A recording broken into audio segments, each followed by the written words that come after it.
free you from all your sins and lift you to liberation. Krishna is actually making a beautiful promise in this stanza.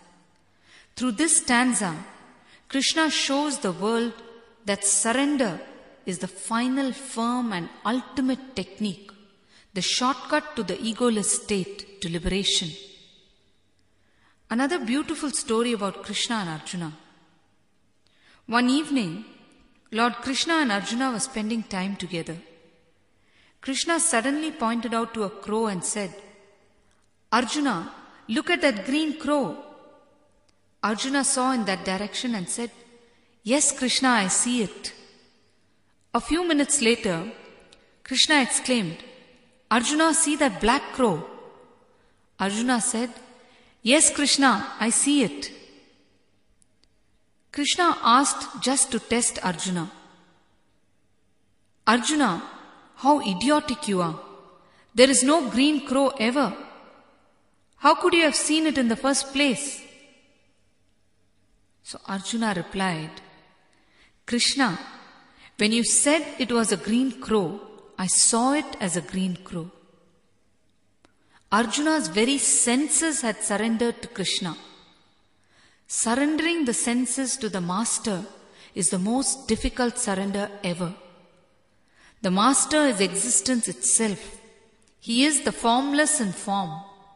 When your senses perceive only what the Master says, you have reached the highest point in surrender.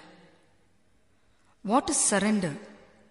The word surrender has a very deep meaning. If you don't understand it correctly, we will misunderstand it. We'll be committing a grave mistake. We'll be misunderstanding deep truths. A small story. One night, 2 drunkards were walking down a street past a halogen lamp. One of them saw it and exclaimed, "Look, the sun has come down for us."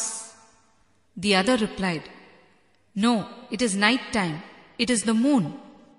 The first one continued, "It is yellow in color and therefore it is the sun." A third man who was drunk walked past them. They asked him, "Sir, please tell us whether this is the sun or the moon." The man replied, "I am new to this neighborhood. I do not know." So when you ask someone who does not know, you will either not get an answer or get the wrong answer. Only those who have experienced can explain clearly. If you ask the meaning of surrender to a person who has not experienced it, he will just say, "Give everything to God, that's all." That is not surrender. One man came to me and asked me, "If I surrender everything to God, will everything be all right, Swamiji?" I replied, "Yes, if you truly surrender everything to God, everything will be all right." He returned after 3 days and told me, "Swamiji, I have surrendered everything to God." I was happy and I asked him, "Where are you going now?" He replied, "To the bar." And he continued, "Whatever I do, Swamiji, God is only responsible from now on." This is actually a method of fooling oneself. If he has really surrendered, he would have surrendered the drinking habit also. He would not have even been able to drink any further. Ramakrishna beautifully says, when real surrender comes from your heart, God will guide you in every step of your life and you can never do wrong. When surrender does not blossom from inside you and is only at the lip level, you will fool yourself and others. Surrender will keep you thinking of existence all the time. You will slowly lose your own identity, your ego. In the Bhagavatam, there is a verse wherein a gopi says of herself, "I am not able to think of anything other than Krishna. I have surrendered my mind to Him. If I have to think of anything else, I will have to take my mind back from Him. How can I?" Ramakrishna Paramahamsa suffered from cancer during his last days. He had healed many people of many diseases. Someone asked him, "Why can't you keep your mind on your own disease for a moment and heal it?" He replied, "I have surrendered my mind to the infinite energy. How can I take it back to keep it on my disease?" This is true surrender. The cosmic energy will take care of us. You might ask, will this cosmic energy take care of all my problems if I surrender? In the Bhagavad Gita, Krishna beautifully answers, or rather promises. Without any other thought, when a man thinks only of me, I will take care of his gifts as well as retention or enjoying of them.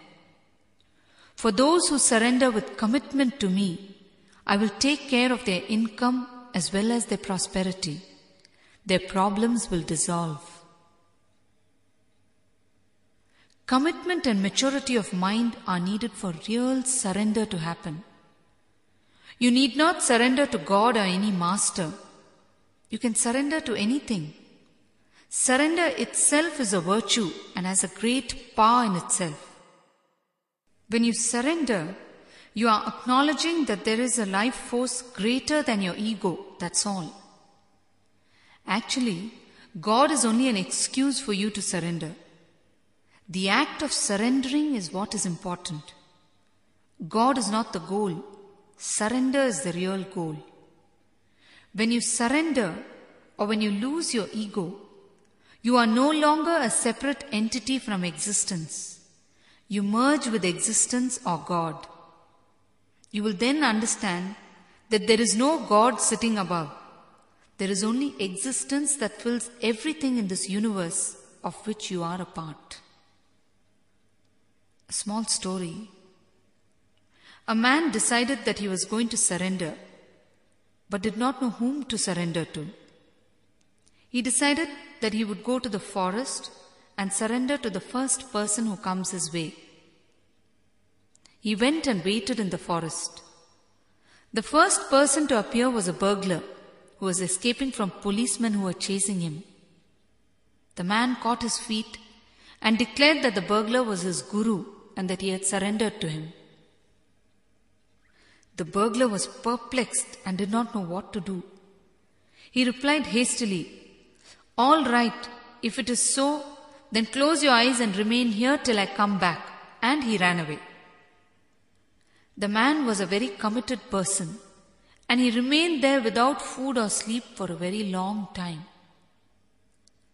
Just by seeing his commitment, the Lord appeared before him and embraced him and gave him liberation. It is not important whom you surrender to. It is the thought of total surrender that has the power to change your life into a blissful one. When you surrender, you become a possessor of the inexhaustible energy that is existence, and you can carry on with anything that comes your way. You become strong and unshakable, come what may. People around you will find you to be a pillar of strength. They will be able to feel the invisible hand of existence through you. If you have not surrendered, it means that your ego is still holding you back from merging into the infinite, and you automatically become finite in your resources and energy. A master is a device to help you surrender.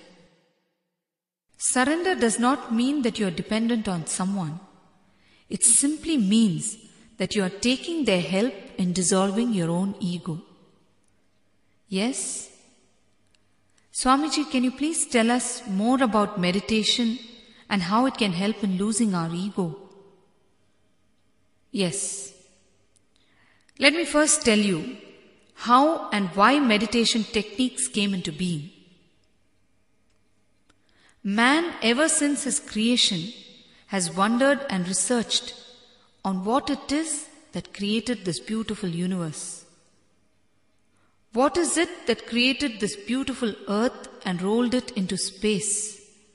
And what is it that makes the rivers flow and the mountains grow? He concluded that there is a force or energy that is conducting all this. He concluded